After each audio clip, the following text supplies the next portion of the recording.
যেখানে আমরা 12 বছরে যা ক্ষতিগ্রস্ত হয়েছি, আশা করতেছি 1 থেকে 2 বছরে এটা আমরা কভার করতে পারবো ইনশাআল্লাহ।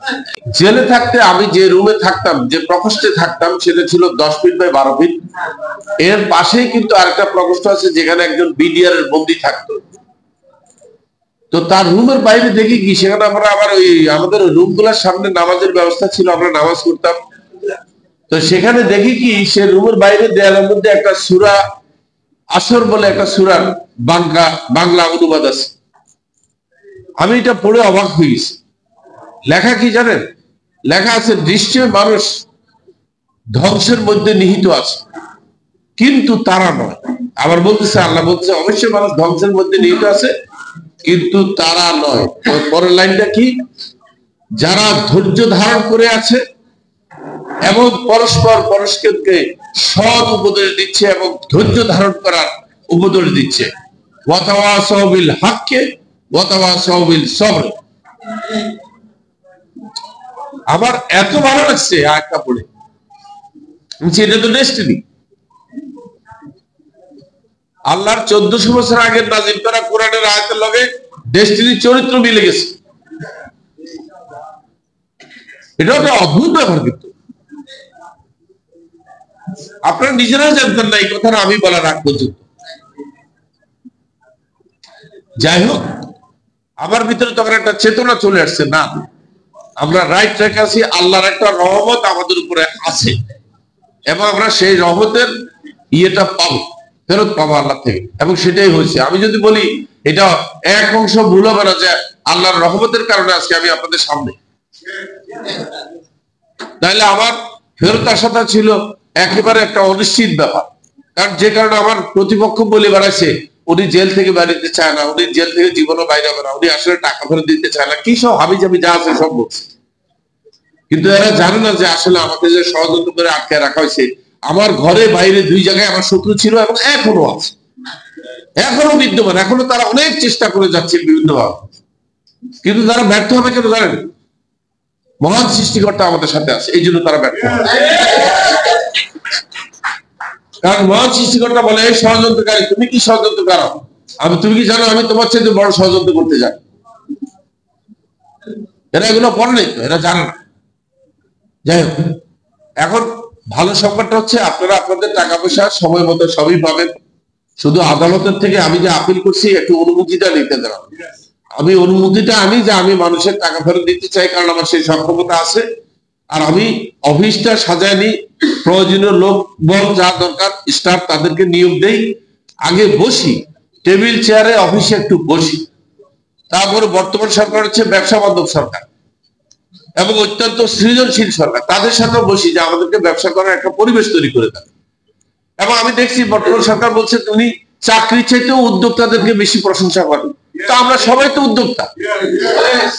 বর্তমান সরকার জানলে খুশি হবে যে আমাদের সাথে 4.5 মিলিয়ন 45 লক্ষ উদ্যোক্তা আছে। এরা কেউ ওনার জন্য বোঝা না। কিন্তু দেখেন, আমরা ঘোষণা দিচ্ছি এরা কেউ বাংলাদেশের সরকারের জন্য বোঝা না। আমরা ইন্ডিপেন্ডেন্ট, আমাদের নামের সাথে আগে লেখা আছে ইন্ডিপেন্ডেন্ট ডিস্ট্রিবিউটর, স্বাধীন ক্রেতা পরিবেশক।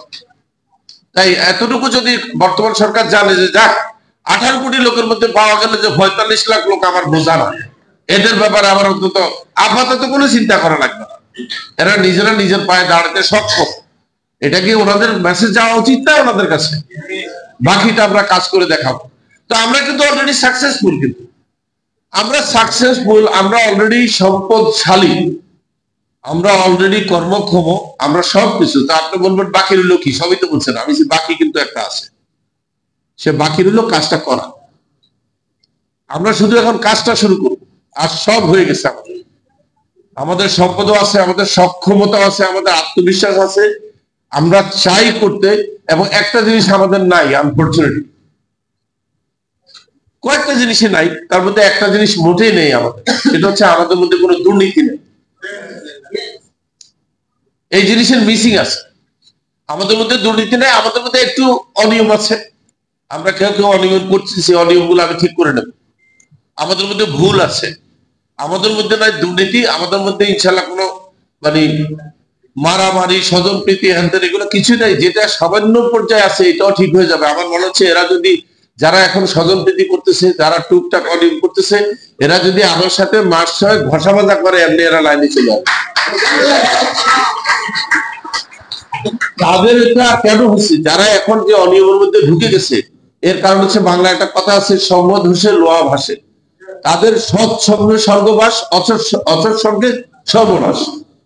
কিছু অসৎ সঙ্গে ছিল তাই তারা এই খারাপ পর্যায়ে চলে গেছে। সেটা আমি দেখবো কি করা যায়, এবং যে যতটুকু অপরাধ করেছে ততটুকু অপরাধের পানিশমেন্ট তাকে দেওয়া হবে। যতটুকু সে ভালো কাজ করছে, যে যতটুকু ভালো কাজ করছে তাতে ততটুকু পুরস্কৃত করা হবে।